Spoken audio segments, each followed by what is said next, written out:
the arm of Gerard Alvarez, and it was up there. And I said, you know what? I don't like the principle and the spirit of the rule, but I understand why that was given a penalty. This one, I think the arm is so tied to the body, I just don't see it as a penalty. Jules, while these two bicker, what are your thoughts on it? Well, I can see both sides of the argument, really. I go with Stevie and Shaka. I think it's a pen, and I don't think the referee even took a long time to, once he's seen it on the screen, to decide that it was a pen. That's the way it's refereed now. But I can see, and go to with Ali as well, why Barcelona and Jordi Alba would feel harshly done by that penalty. But for me, it was a penalty. Can Barcelona feel harshly done by the result? Absolutely not. No.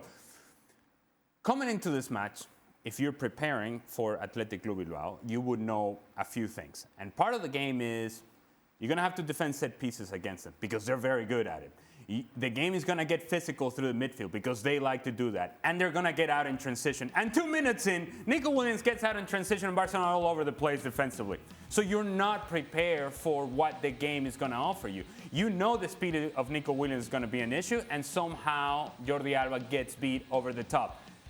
Issue number one. Issue number two.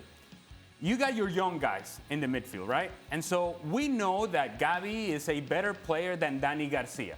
He's a better player than Mikel Vesga, but he's not a better fighter than those guys. And Barcelona, instead of playing, they said, you know what? Yeah, let's make it about 50-50 challenges with Athletic Club.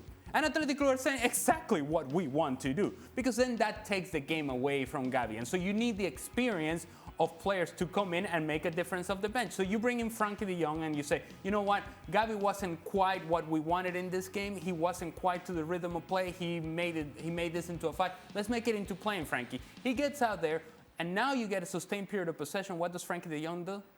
Turns the ball over, and now Athletic Club goes on transition. It's so many different types of mistakes that Barcelona are committing on the field that you just have to say, where is the progress? Where is the growth?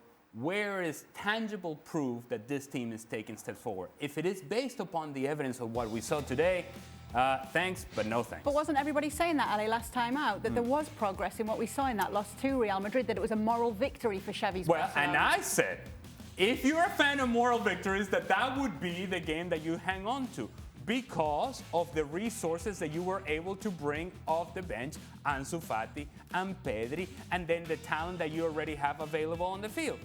Well, today, Ansu Fati off injured, Pedri off injured. Frankie de Jong comes on the field and he looks disinterested, and you start seeing mistakes from players that should not be making the sort of mistakes in the sort of positions in which they are, that allow Athletic Club to go out in transition and counter you, and then set pieces, and not defending set pieces.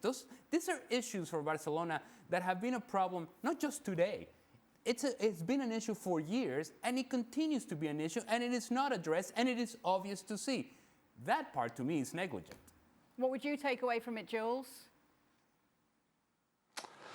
Well, I thought Athletic wanted it more. I think they had so much energy, and Ali is right. We knew exactly where they would be good. I mean, Iker Muniain has to be one of the best set-piece taker in Europe right now, more than, not just even in Spain. I mean, every time the corner, wide free kick, it's fantastic. And I mean, he scored the penalty and deserves to score the winning goal, because I thought it was fantastic on top of his first goal too. But those set pieces were always going to be dangerous, and I still don't think this Barca team knows how to defend it.